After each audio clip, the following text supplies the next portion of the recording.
Thanks for helping us to build a better way. Thank you. Sandra, thank you for having me and for hosting this conversation. I'm just thrilled to be here and to talk with you. In your case, as CEO of Conscious Capitalism, I think you have probably very clear basis on which is the transformation that we need to make possible in this economic system. No? Give me, please, 3 ideas of where to start as a company, so we do not come back to the normal again, and this time we do it better. 3 ideas. So I want to begin by actually pointing out that the question around capitalism as a system has been out there for over a century now. We've had this debate before, and the debate was raging before the coronavirus hit.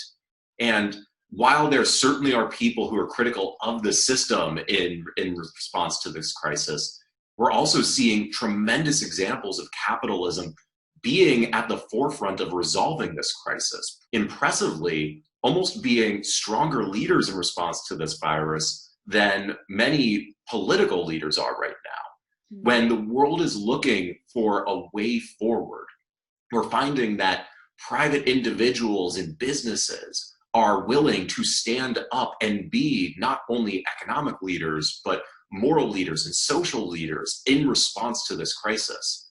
And what's coming out is the importance of capitalists being conscious capitalists, to practice business the right way as it's intended to elevate humanity through their work. And what do I mean by that? Well, the first is for business leaders to recognize that there is a higher purpose to business than just making money. Money is not a bad thing unto itself. You need profit for a business to operate and grow and sustain itself, but that profit is in service of something higher. The second thing that we're seeing, and that about how businesses can lean into this, is to adopt a stakeholder orientation. Businesses will survive by taking care of their stakeholders, and then their stakeholders are going to take care of them. And then the third actionable idea really would be for leaders to think how they infuse a conscious approach to both their leadership and the cultures of their businesses. This crisis highlights the importance of leaders really thinking beyond individual decisions, beyond the bottom line for a given quarter, month, or week, to what's the long term. At the end of the day, it's a fundamentally human endeavor. And understanding that and leaning into that in the way that we present ourselves and be ourselves as leaders, as employees, and the cultures we create is the key for businesses getting through this, and what the economy is going to rely upon more and more when we're on the other side of this. Alexander, I like very much the word you say, this word of the serving, no? Business that serve people, no? You've spoken about leadership. In this moment of uncertainty about the present and the future, the action or inaction of business leaders will determine, no, the continuity of many businesses. No? In your opinion, how can a company generate leaders that promote people serving people? Bit by bit. This isn't a binary where you either are a conscious leader that takes care of people or you're not. You do better or worse. And every individual, every business can be better, because no individual or business is perfect. So the first thing for businesses and leaders to do is recognize they're not perfect, they can be better, and then make a commitment to being better, because it's a journey, it's a lot of hard work. And from there are lots of ways that businesses and leaders can get better. They can engage in conversations internally with their employees or with their stakeholders. They can learn from other businesses that are models for how to do this. Going to events, we don't have many of them anymore, but participating in virtual events and networks of business leaders that understand how to lead in this way, or to participate in leadership training programs, coaching, or just deep reflection. There are lots of ways that they can go about it. But it all starts with that understanding that business is people helping people, and being committed to leading from that perspective.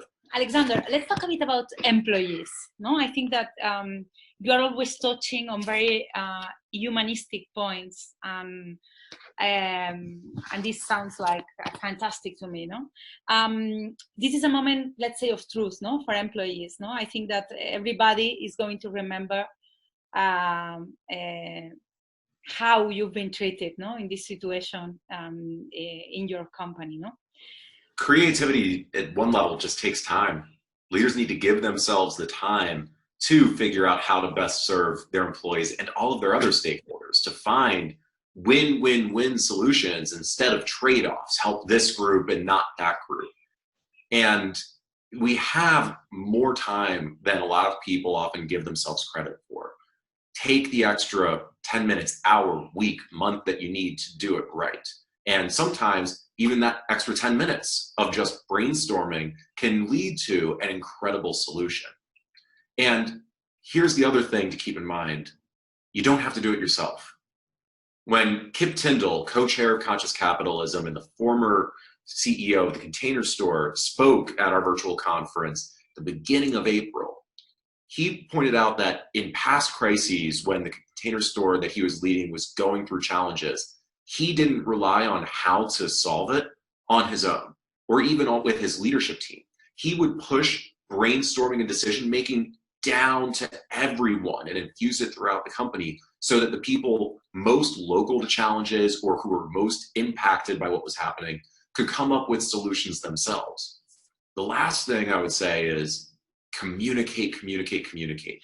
But which elements would you say that need to happen under normal conditions to push real innovation? I mean disruptive innovation. I mean those moonshots that we need to really make radical solutions to the big problems we are facing. No? So I'm not an expert in innovation, but I've seen companies and leaders that are incredibly innovative, and a lot of them are a part of the Conscious Capitalism Network. And what I'll share from what I've seen with those companies and what they've shared with me is that under normal circumstances, their advantage for thinking innovatively is thinking long-term. And it's been thinking about their higher purpose. So not just trying to maximize their net revenue this quarter, but really thinking about what they're committed to doing in the world to make the world better and to take a long-term time horizon has allowed them to think differently from other people, to think differently from what they're doing right now. Maybe what's gotten them to where they are was good for a time, but it's not going to get them to where they want to go and make the impact they want in the world. I think I'm going to leave us with this super question statement that you pointed out, Alexander. How, as a company, can we serve our employees, our customers, our stakeholders in a better way?